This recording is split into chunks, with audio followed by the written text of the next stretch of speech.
government class. With you today is Ms. Wokoma Tamuno. Today we'll be looking at the theme concepts and principles of government, and we'll be considering the topic types and characteristics of government. But then we'll be looking at a particular type of government, which is federalism, part 1. In the course of our lesson for today, we'll be looking at the definition of federalism. We'll equally look at the types of lists we have, or the tiers of government we have. And then we'll take a look at the reason why some countries, or a particular country, which will be our case study, Nigeria, choose to go through the federal system of government. And finally, we'll also look at the merits and demerits of federalism in this lesson today. And so at the end of the lesson, I expect that you should be able to define the term federalism and also explain or examine the reasons why the country, Nigeria, for example, adopted the federal system of government, and then explain or examine the reasons why the country, Nigeria, which is our case study, chose to federate or to go through the federal system of government, and then also explain the merits and the demerits of a federal system of government. Now let's take a look at our lesson for today. Government, as we all know, it's a body that is being set up to systemize, to coordinate a state, and also manage its affairs. Now, in the world today, every country and every people desire to have this body that will help them coordinate, that will help them systemize and organize their states, their nations, and every gathering they have. Now, as a result of that, people choose to practice different forms of government, and that's where our topic for today comes from, the types and characteristics of government. And so they choose to adopt one form of government or the other. And don't forget, we said today our case study will be Nigeria. But before we go into that, I'd like us to know that there are different types of government being practiced in different parts of the world. We have a type of government called the unitary government. We have the monarchical government. We have the federal government and the parliamentary government. And today we'll be looking at the federal government. When you hear the word federal, what comes to your mind? Do you think of maybe one office being lording over a body of people, or you think of a group of people coming together and getting just one leader? Well, federalism, like we can say today, is a type of government or a system of government whereby powers, constitutional powers, are being divided or distributed between the central government. Take note of this word, the central government, which can also be referred to the federal government, and it represents the entire country, and the government of component regions or states. So we can say that federalism is actually a system of government where the constitutional powers of a country are being distributed or divided between this central government and the different states that make up a state or a country. We use the term component regions or states because in countries like the USA, they use regions, whereas countries like Nigeria, we use states and local governments. Now, these countries that practice the system known as federalism have their constitution known as the Federal Constitution. What this constitution does is that it shares governmental powers between, just like we said, the central government and the states. And there are some countries that practice this system of government. Let's take a look at some of them. They are India, Canada, Germany, Brazil, and Nigeria. So what we mean is that countries like these are actually practicing or adopt the federal constitution, which they use in governing their states or their countries. Now, I'd like you to note that in a federal system of government, where we said the central government is also known as the federal government, the federal government or the central government is supreme. It therefore means that even after the division or the distribution of power, they still have a hierarchy. And so at the top, we have the federal, just as is written in this diagram now. And this federal have some powers given to them, so they function in certain areas which the states and the local government are not allowed to function in. So, in places like, in the situation where you have the federal government having its law and carrying out its law, and the state or the local government having theirs, and there's a clash, it therefore means that the laws made by the state and the local government will be subject to that of the federal government. Why? Because it is supreme. And so automatically it tells us that the state and the local government are subordinates to the federal government or the central government. Having looked at this, I'd like us to look quickly at the tiers of government. In the federal system of government, the governmental powers that are being shared or provided for by the Constitution is described as the tiers of government. And then we have 3 tiers of this government, which are known as the federal government, the state government, and the local government. But take note of this, that the governmental powers that are being distributed or provided for by the constitutions are not equally distributed. Like we had said earlier on, it means that the federal government, for instance, could do a 50%, the states could do a 30%, and then the local government could do a 20%. So it tells us that the powers that are being allocated to these tiers of government are not equal, as we can see. Now, these tiers of government have different functions to be carried out. The federal has functions to be carried out, the state, likewise the local government. But then we must know that these functions that they are to carry out, that are provided for by the Constitution, are contained in something called the legislative list.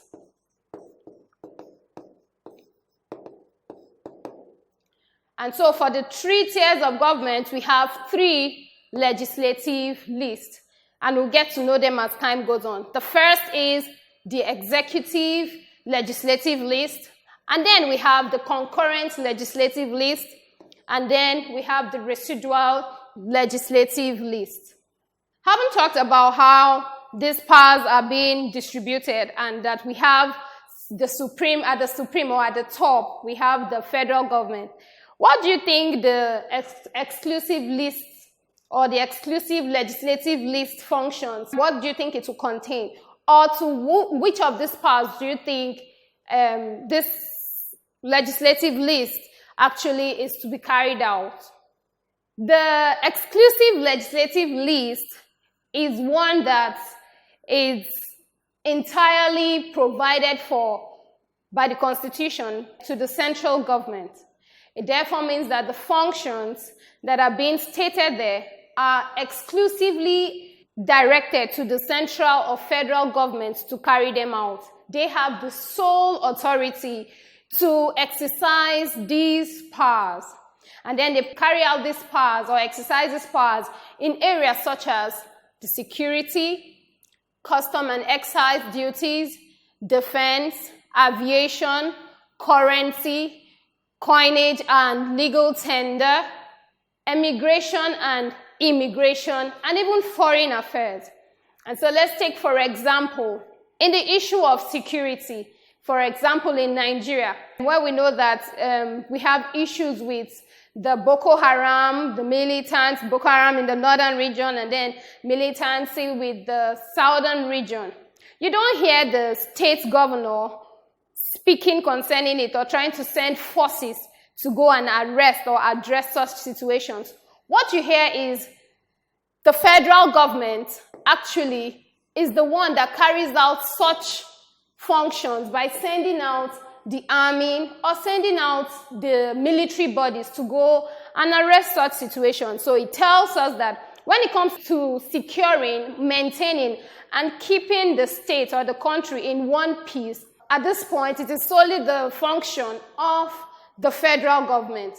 Also, in the case of currency, coinage, and legal tender, we can see that when it comes to the case of maybe the amount the CBN, Central Bank of Nigeria, is to produce, it's the federal government that determines how much they should produce. They also determine what kind of item should serve as a legal tender in the country. Also, if maybe you want to change your notes or your currency, who makes decisions about that? It's the federal government.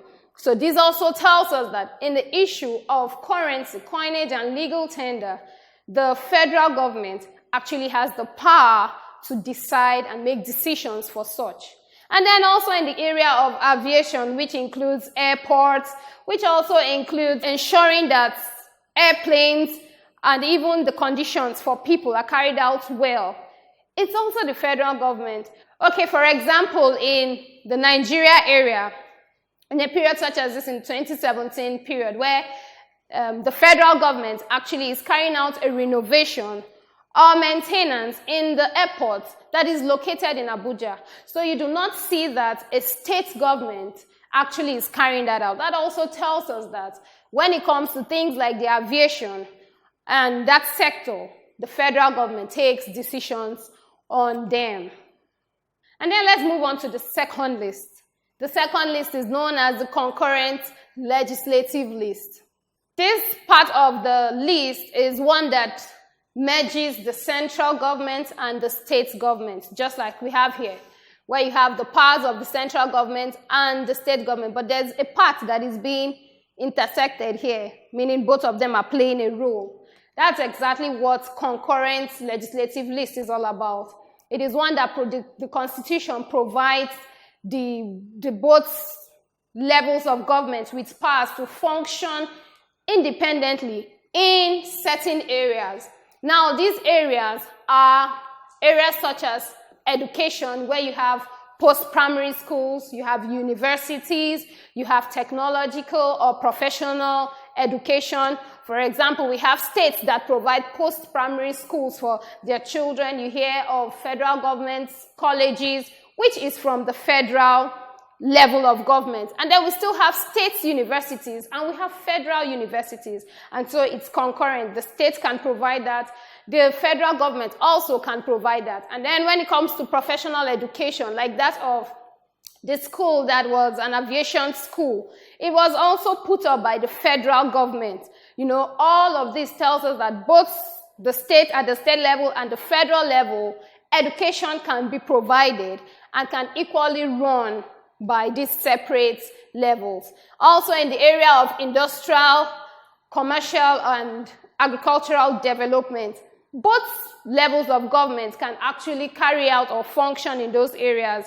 We can see, for example, the country in Nigeria, for instance, where the federal government is trying to develop the agricultural sector by providing tractors to so many states and farmers. And then we can also see in states like Rivers State, for example, where the government is trying to provide a large, or has provided a large span of space, rather, for the states to carry out different agricultural practices on that land. So all of them actually tells us that the government at the federal level and at the state level can also practice or carry out their functions in these areas.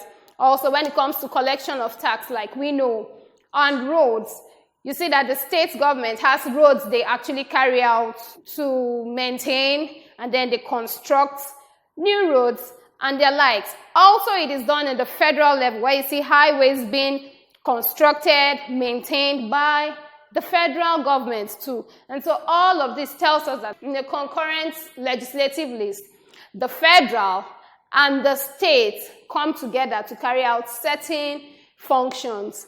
But then note that where in the course of carrying out these functions, there might also be clashes or issues.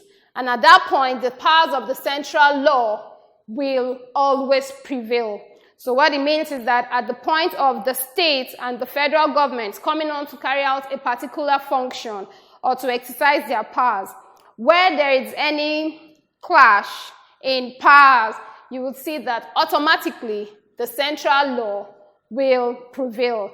As seen in the Constitution of the Federal Republic of Nigeria, the 1999 Constitution of the Federal Republic of Nigeria, Section 4, subsection 5 of the Constitution, which provides that, let's read together, if any law enacted by the House of Assembly of a state is inconsistent with law validly made by the National Assembly, the law made by the National Assembly shall prevail, and that other law shall, to the extent of inconsistency, be void. So this actually explains all that we have talked about when it comes to there being a clash in power. And lastly, we have the residual legislative list. Now, the list where we have functions that are not separately given or are not separately contained in the exclusive list and are not contained in the concurrent list, these functions are found in the residual legislative list. And then in this one, it tells us it's the state government that is given the sole authority or powers to function in these areas. But note that in functioning in these areas, the local government works hand in hand with the state government in carrying out these powers that are being given to the state government. And powers that are carried out, they are carried out in certain areas like primary health care, we have markets, we have education, we have the transportation or motor parks too. So you see that at such times you hear things like either the state provided or the local government provided. So they work hand in hand in providing this, or the state assists the local government in carrying out the powers of maybe providing primary health care in a particular local government area, or providing that particular local government a good market standard and all of that. So we see that in the residual list, it is to an extent, a large extent, powers are provided for the states to carry out. But then the local government works hand in hand with the states to carry out such functions. Having looked at all these lists, which are accrued to the tiers of government, I'd like us to know that our case study for today, which is Nigeria, actually adopted federalism. But then we want to see the reasons, some reasons why Nigeria adopted federalism, and one of which is historical background. Now, we all know that Nigeria was once colonized by Great Britain. But at that period, while it was being colonized, they carried out different measures to enable them rule the country effectively and administer effectively. And they thought that the best way to run that administration in Nigeria was through federalism.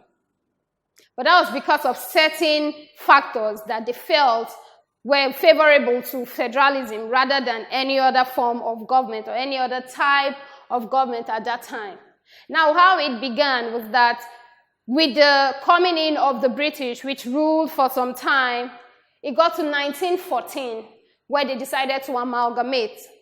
Now, by that period, we had the Northern Protectorate and we had the Southern Protectorate. But then there was still a central government, which was headed by a Governor General. And then the Northern and the Southern were led by lieutenant governors. At this time, we could see that there was a phase of federalism, because we said federalism is a system of government whereby powers are being divided between the central government and the states. But then it just tells us that there was a separation. Okay, they created the central government and then they created states. But then it got to a point in 1946 where Sir Otto Richard, who was the then governor of Nigeria, actually laid a foundation for federalism, or the practice of federalism, by creating the central government and then still going ahead to provide or to share, to divide the region into three, where we had the northern Nigeria, and then we also had the eastern Nigeria, and then we had the western Nigeria. This gave a favorable ground for federalism, but then it didn't move further. It was at this space until 1951 with the coming in of Macpherson. Now, Macpherson's constitution of 1951 promoted this federalism by providing legislative powers to the lieutenants that were at that time heading these regions. And then finally, in 1954, Littleton, who then was ruling Nigeria, actually solidified it by distributing powers between the central government and then the states. But then they were not states, so they were the regions. So he distributed powers between the central government and the regions that were created at that time. So this gave a favorable ground to the growth of federalism in Nigeria. And after that, because of the size of the nation, the size of the territory they were actually ruling, they decided to implement full federalism, and then they continued. But note that this federalism that they were practicing had some other advantages to them and not to the Nigerians in particular. After the rule of the British, which came to an end in 1960 when Nigeria got her independence, the founding fathers of Nigeria decided to continue in federalism. And so they did that because they wanted a system of government that could help them get free of every form of political threats, and then also a system of government that will help bring about the interest of these ethnic groups. You know, Nigeria had so many ethnocultural groups, and at that time, so they needed a government that could actually have the interest of these different ethnic groups at heart. So they simply adopted the federal system of government. Another reason why the system of government known as federalism was adopted was because of the size of the country. Now, Nigeria is a very large country. It is vast in its geographical size and even in its population. And so to administer such a country with numerous, way over 774 ethnic groups will be very difficult for that administration. So one way to control the administration of that government and to effectively rule that territory is to adopt the federal system of government, which we all know will share powers to different states, different units, component units, through which the powers and the effect of government will be felt at the grassroots area and at every different part of the wide country. Another reason for the adoption of the federal system of government is to get government closer to the people. Now we know that because of the size of the country, the government at the center will not be able to be felt. Their effects and the rest of their leading will not be felt by the people at the grassroots area. And we know that the government at the grassroots is known as the local government. That's the government for the grassroots region.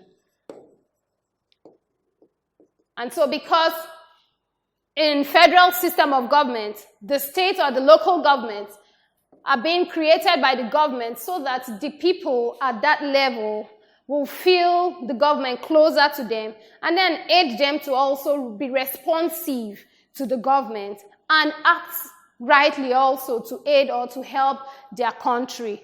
So it helps also to get the government closer to the people. And another reason is fast and even development in the area.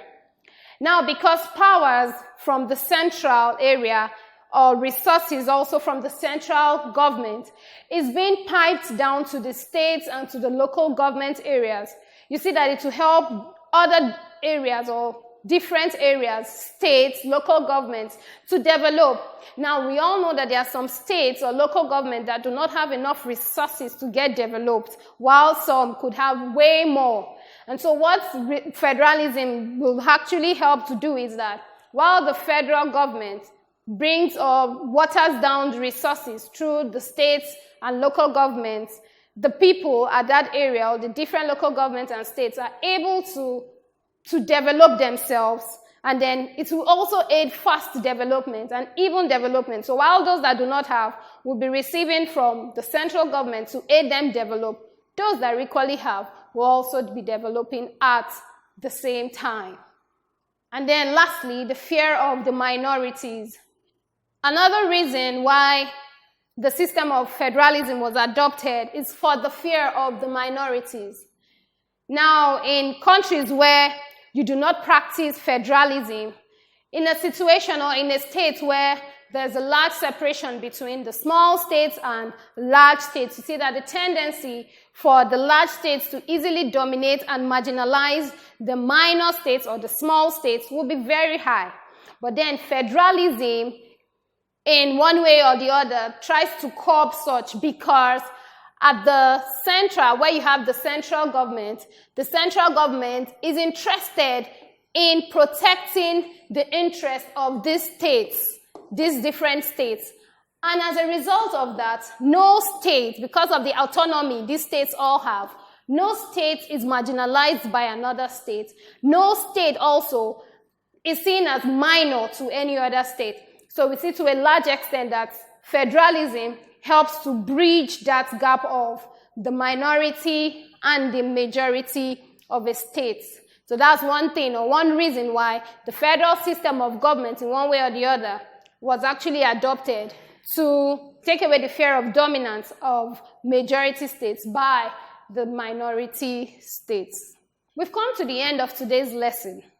But before we go, I'd like us to have a quick recap of all we learned today. We talked about federalism, and we say federalism is defined as a system of government whereby the constitutional powers of a country is being shared between the central government and component governments or component units such as states, regions, and local government. And we're also told that countries that practice the federal system of government actually adopt the federal constitution in their countries. We also looked at the levels of governmental powers in the federal system of government, and we said they are referred to as the tiers of government. We looked at the 3 different tiers of government, which we said they are the federal, state or region, and the local government. And we further went on to look at the legislative list that contains their functions, where we had the exclusive list, followed by the concurrent list, and then the residual list. And then, of course, we looked at different reasons why countries adopted federalism at one point or the other. And we used that case study as Nigeria, where we said as a result of their historical background, the country like Nigeria adopted federalism. The size of the country also made the countries to adopt federalism. And to also bring government closer to the people and fear of the minorities also makes government, or countries rather, also makes countries adopt the federal system of government. We've come to the end of the class, but before we go, I'd like us to have a very short test on what we learned today. The question reads, countries practicing federalism adopt a system whereby A, powers are solely concentrated on the central government, powers are divided between the central government and other component units, and C, powers are divided between the state and local government units. All right. If you picked A, you're wrong, because we said that in the federal system of government, powers are shared between the central government and some other component units, not just the central government. If you picked C, you're also wrong, because it's not just between the states and the local units. So the right answer is B, because powers are being divided between the central government and other component units. The second question reads, which one of these is not a reason for federating? Which one of these is not a reason for federating? A, uneven development, B, large size of a country, and C, fear of minorities. All right, if you picked B, you're wrong. And if you picked C, the right answer is A. There was no factor as uneven development. That didn't actually make any country, such as Nigeria, to adopt the federal system of government, whereas fear of minority and large size of a country made Nigeria as a country to adopt the federal system of government. I'd like to say we've come to the end of this class. I hope you enjoyed it, and I hope you learned a lot. Thank you, and bye.